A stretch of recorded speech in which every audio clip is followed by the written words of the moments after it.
These drummers had the chops to outplay the legends, but they got buried by bigger personalities, bad timing, or band drama. Some died before their bands became massive. Others were too good for the genres that made them famous.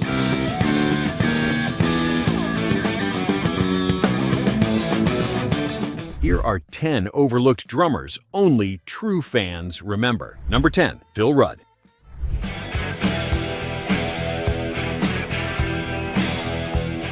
Simplicity gets mistaken for lack of skill. That's what happened to the drummer who created the pocket that made AC/DC unstoppable. Back in Black opens with one of rock's tightest groove, just kick, snare, and hi-hat, but perfect.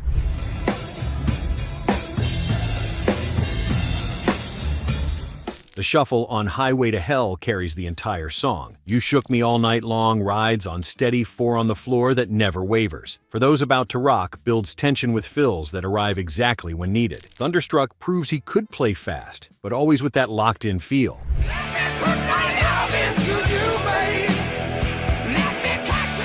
AC/DC sold over 200 million albums, and the drummer got fired twice. Replaced, brought back, replaced again. Yet nobody could replicate his feel.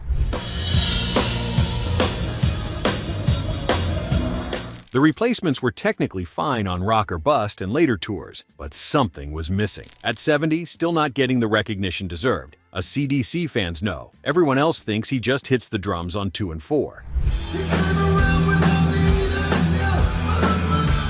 Number 9, Carmine Appice.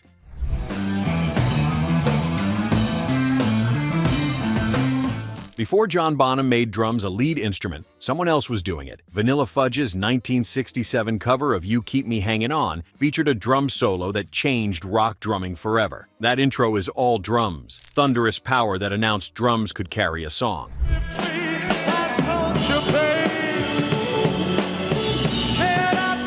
Bonham studied this. So did Neil Peart and Ian Pace. His work on Do You Think I'm Sexy with Rod Stewart showcased versatility. The drum breaks on Beck Bogard and Appice's Livin' Alone demonstrated technical mastery.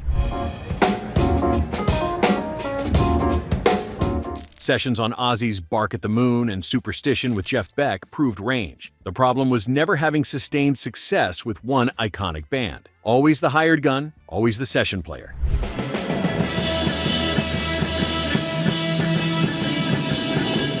Beck, Bogart, and Appice broke up after one album. Work with Rod Stewart, Ozzy Osbourne, and dozens of others proved versatility, but created no signature band identity. Tommy Lee cites him as the influence. So does Vinnie Paul. At 77, still teaching, still overlooked, despite teaching half the famous drummers in rock history.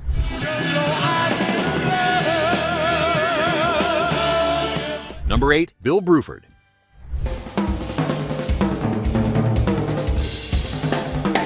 Jazz-influenced drumming didn't belong in rock music until Yes released Roundabout in 1971. Listen to that drum part. The opening hi-hat pattern plays against the bass in polyrhythm. The fills use toms melodically.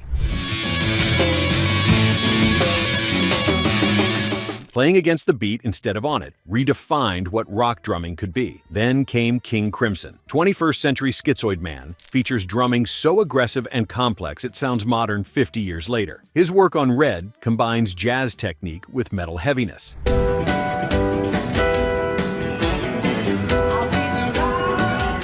Lark's Tongues in Aspic Part 2 showcases odd time signatures most drummers can't even count. Leaving Yes at their commercial peak to join King Crimson proved artistic integrity mattered more than commercial success. His playing on Fracture navigates multiple time changes while maintaining intensity.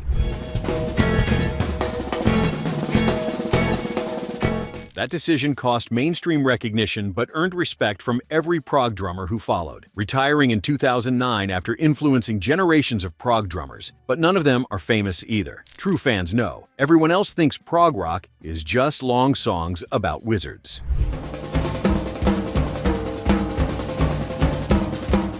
Number 7, Cozy Powell.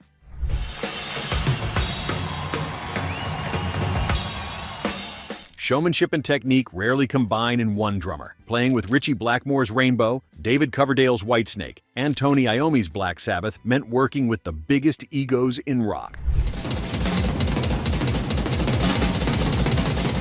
those personalities overshadowed everything. Stargazer from Rainbow's Rising features a drum performance legendary among drummers. That intro with timpani and toms builds for nearly a minute before exploding. His work on Long Live Rock and Roll featured that iconic cowbell intro.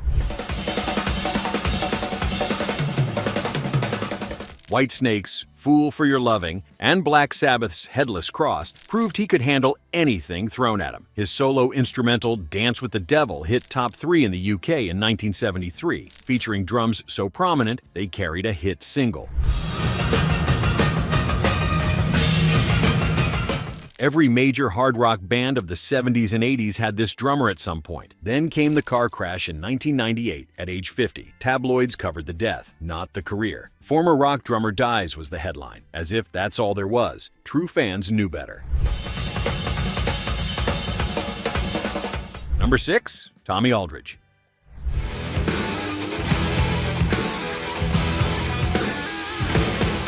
Double bass drumming as metal knows it started here. Listen to Boom Boom, Out Go the Lights. With Pat Travers in 1979, the double bass work sounds like it came from a thrash album a decade later.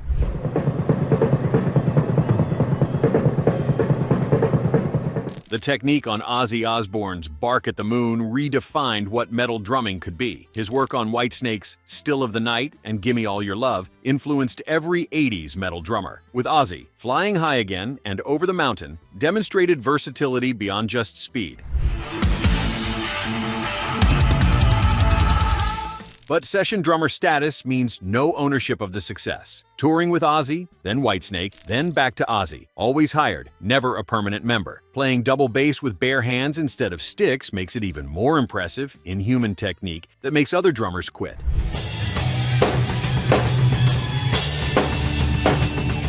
At 75, still playing, still demonstrating the technique that influenced every metal drummer from the 80s onward. True fans know. Everyone else thinks Lars Ulrich invented double bass.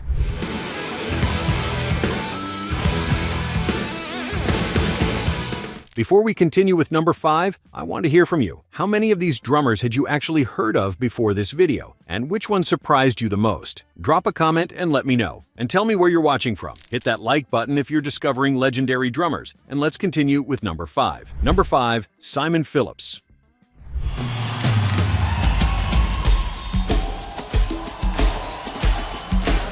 Over 1,200 albums recorded, work with everyone from Jeff Beck to The Who to Toto, yet zero mainstream name recognition. Session musicians live everywhere and nowhere. Replacing Jeff Porcaro in Toto after his death in 1992 meant playing Rosanna live with the same pocket while adding technical flourishes.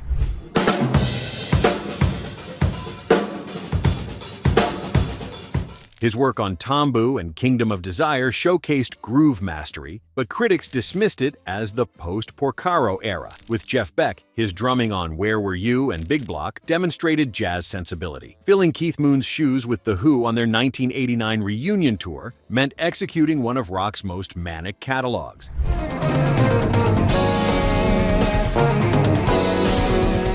The 1010 album with his own band showcased what he could do when leading. The title track features polyrhythmic complexity that most drummers can't comprehend. But leading his own projects never brought commercial success.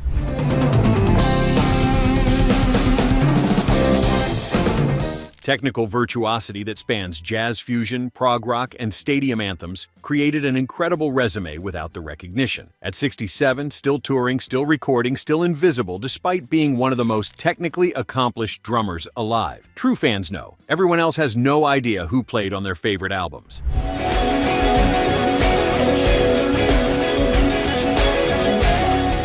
Number 4, Clive Burr. The galloping drum style that defined early Iron Maiden came from here, not Nico McBrain. Run to the Hills opens with that signature gallop, the kick drum pattern that became metal's calling card.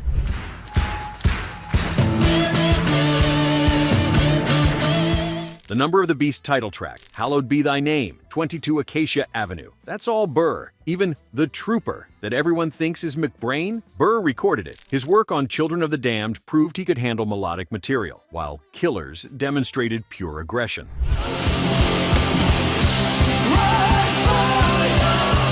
The first 3 Iron Maiden albums established the band's sound. Then he was gone, fired, or quit depending on who tells the story. McBrain joined for peace of mind and got the glory years, the stadium tours, the classic lineup, the iconic live albums. Burr got nothing but a legacy that most fans don't even know exists. Multiple sclerosis destroyed him slowly. Died in 2013 at age 56, largely forgotten by mainstream metal fans who assumed McBrain played on all the classic albums. Maiden helped financially, but recognition never came. True Maiden fans know the truth.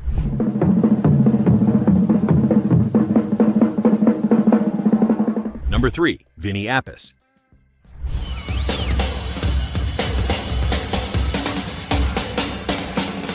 Living in an older brother's shadow while being equally talented makes recognition impossible.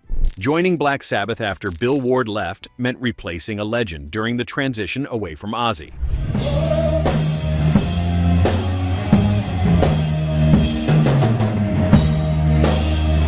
Mob Rules features drumming heavier and tighter than anything Ward did. That title track's intro influenced every metal drummer in the 80s. Sign of the Southern Cross and Falling Off the Edge of the World showcased his ability to handle progressive elements and atmosphere. Then came Dio.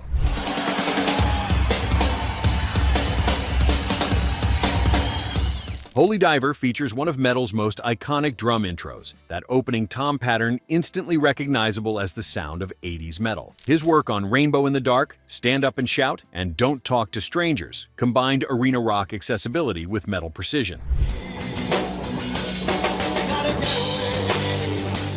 The Heaven and Hell era reunion with Sabbath brought renewed attention, but always as the other drummer. 2 Appice brothers, both legendary, both overlooked. At 67, still playing, still fighting for recognition against his brother's shadow and Ward's legacy. True fans know he perfected what Carmine pioneered.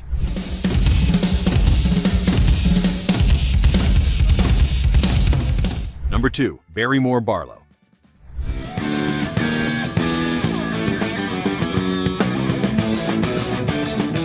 Replacing a drummer in Jethro Tull meant becoming invisible behind Ian Anderson's flute and one-legged stance. Thick as a Brick is a 43-minute progressive masterpiece from 1972 with drum arrangements that navigate constant time changes while maintaining coherence.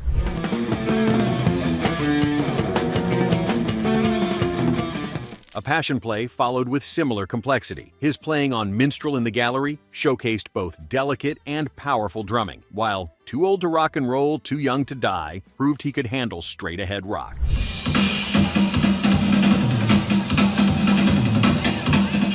From 1971 to 1980, Barlow played Tull's most musically ambitious period, Songs of Fire and Ice, Heavy Horses, Stormwatch, albums that pushed progressive rock's boundaries, but Anderson's persona consumed everything. The flute, the stance, the concept albums about British folklore made the drummer another faceless musician behind the frontman.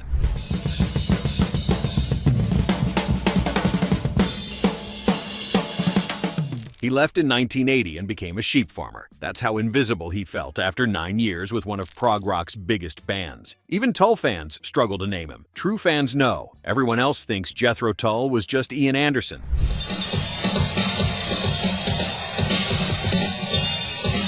Number 1. Eric Carr.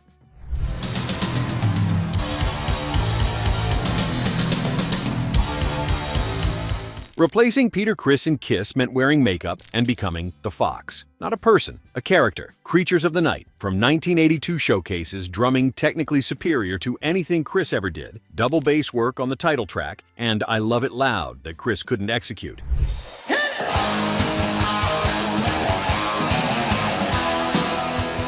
War Machine features fills that influenced the hair metal explosion. Lick It Up proved he could handle the unmasking era, while Heaven's on Fire and Thrills in the Night showcased his pop metal sensibility. Hide Your Heart and Forever demonstrated range beyond hard rock.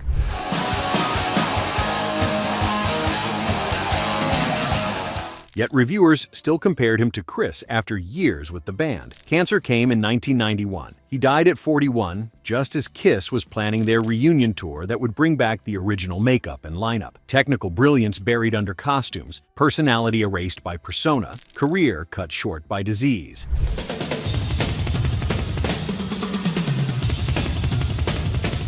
Fans still argue Chris or Carr, decades after his death, proving he's still fighting for recognition from the grave. True Kiss fans know he was the better drummer. Everyone else remembers the original four, the ultimate overlooked drummer,